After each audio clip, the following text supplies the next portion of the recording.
اعوذ باللہ من الشیطان الرجیم بسم اللہ الرحمن الرحیم۔ یہ راز تھا مسلمانوں کا دنیا پہ حکومت کرنے کا۔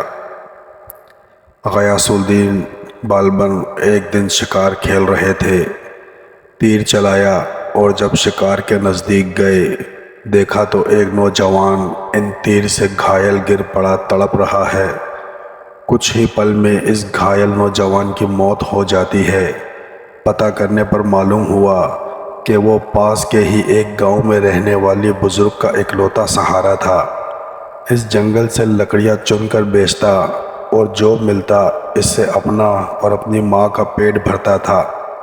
غیاث الدین نے اس کی ماں کے پاس گیا، بتایا کہ اس کے تیر سے غلطی سے اس کے بیٹے کی موت ہو گئی۔ ماں روتے روتے بے ہوش ہو گئی۔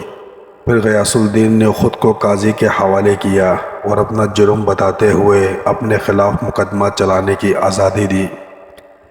قاضی نے مقدمہ شروع کیا۔ بوڑھی ماں کو عدالت بلایا اور کہا، تم جو سزا کہو گی وہی سزا اس مجرم کو دی جائے گی۔ بوڑھی عورت نے کہا، ایسا بادشاہ پھر کہاں ملے گا جو اپنی ہی سلطنت میں اپنے ہی خلاف مقدمہ چلائے؟ اس غلطی کے لیے جو اس نے جان بوجھ کر نہیں کی، آج سے غیاث الدین ہی میرا بیٹا ہے اور میں اسے معاف کرتی ہوں۔ قاضی نے غیاث الدین کو بری کیا اور کہا، اگر تم نے عدالت میں ذرا بھی اپنی بادشاہت دکھائی ہوتی تو میں اس بڑھیا کے حوالے نہ کر کے خود ہی سخت سزا دیتا۔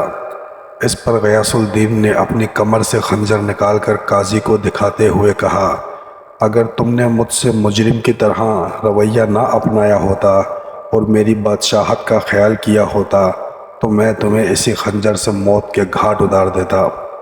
یہ راز تھا مسلمانوں کا دنیا پہ حکومت کرنے کا۔ آپ سب سے درخواست ہے کہ بہت پڑھنے اور ریسرچ کرنے کے بعد ایسی تحریریں لکھی جاتی ہیں، آپ سب پلیز لائک، کمنٹ اور شیئر ضرور کیا کریں۔ شکریہ۔ ناظرین کرام، امید کرتا ہوں آج کی ویڈیو آپ کو پسند آئی ہوگی۔